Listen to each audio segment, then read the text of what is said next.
როგორ კადრულობს ეს რეჟიმი უკადრებლის კადრებაზეა, ხო?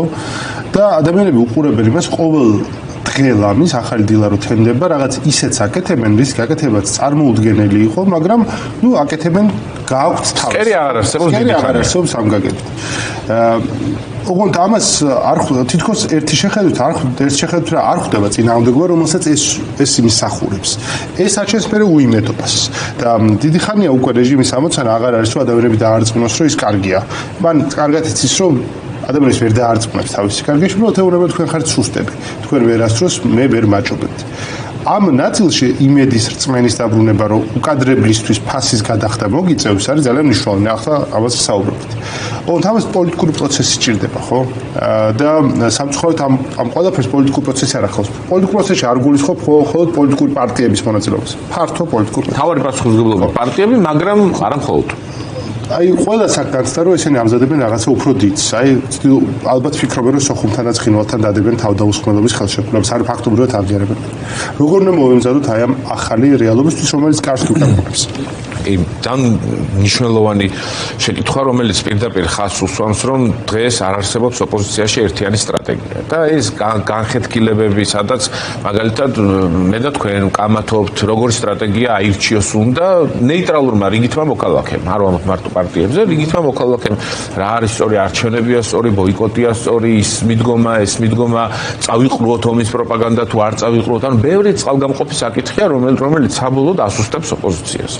მათ შორის ერთმანეთში ეს მუდმივი დაუსრულებელი კინკლაობაც არის გადაღლის საგანი, რადგან მოქალაქეები მაგალითად მე რეგიონებში აქტიურად დავდივარ, მართლა გაუჩერებლად დავდივარ, სულ მიმითითებენ, რომ აღარ გვაინტერესებს ირაკლი და ნიკა და გიორგი ერთმანეთზე რას ლაპარაკობთ. გვაინტერესებს ილაპარაკებთ ჩვენზე.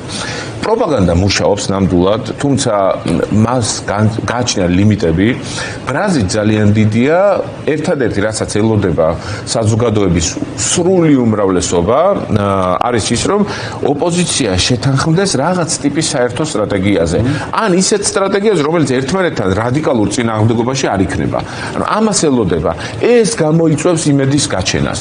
და პარალელურად, რა თქმა უნდა გქონდეს იმის შესაძლებლობა, ხშირად იყო, როცა მე სოციალურ საკითხებზე ვლაპარაკობდი, ან კოლეგა ოპოზიციონერები, ან მათ შორის ჟურნალისტები სულ მეკითხებოდნენ, რა ქვეყანა უბედურება ხდება, ფსკერი აღარ არსებობს, უკადრებელი, აქეთ სამშობლოს ღალატი, უბედურებებს აკეთებს ქართული ოცნება, რა დროს გაზზე საუბარია, წყალზე და ასე.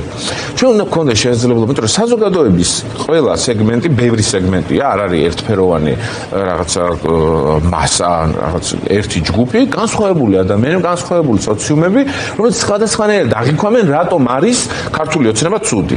ან რა სჭირდება მას? ვიღაცა სჭირდება სამართლიანობა, რუსთაველის გამზირდი ძალიან ღირსეული ადამიანებიდან, რომელიც ამბობენ, რომ ჩვენ გვჭირდება სამართლიანობა. თუ არ იქნება სამართალი და სამართლიანობა, არაფერი არ იქნება, რაც პრინციპულად ძალიან სწორია. მაგრამ არსებობს საზოგადოების მეორე ნაწილი, რომელიც ფიქრობს და განიხილავს, რომ აი მისი პერსონალური ამბავი აინტერესებს აქ.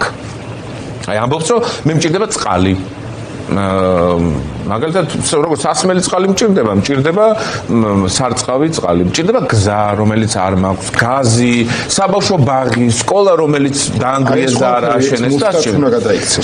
ერთ მუშტად ვერ გადაიქცევა. სხვა საკომუნიკაციო არხებია, უბრალოდ ყველა არხი უნდა იყოს მისაღები და დასაშვები. და ერთმანეთს ამის გამო არ უნდა ულანძღავდეს, რომ ვიღაცა წყალზე ლაპარაკობს, ვიღაცა სამართლიანობაზე, იმიტომ რომ ორივე მნიშვნელოვანია. თავისთავად ამ ყველა ერთად უნდა გააქტიურდეს. ხო, ყველამ უნდა იმუშაოს თავისი მიმართულებით, ვინც ad არის ძლიერი, ვისაც ის შესაძლებლობა აქვს და შემდეგ ეს ძალისხმევა უნდა გადაიცნოს ერთიან სტრატეგიაში. ამან თუ მივდივართ გეთანხმებით, ერთიან სტრატეგიაში, რაც შეიძლება იყოს განსხვავებული სტრატეგიები, რომელიც ერთმანეთს აძლიერებენ, ოღონდ ერთმანეთს არ ეწინააღმდეგებიან. რა არის სწორი, რა მიგვიყვანა უკეთეს შედეგამდე, რამ დაგვაზიანა, მათ შორის წარსულის კრიტიკული გადააზრება, მათ შორის კომპრომისების მოძებნა ერთმანეთთან.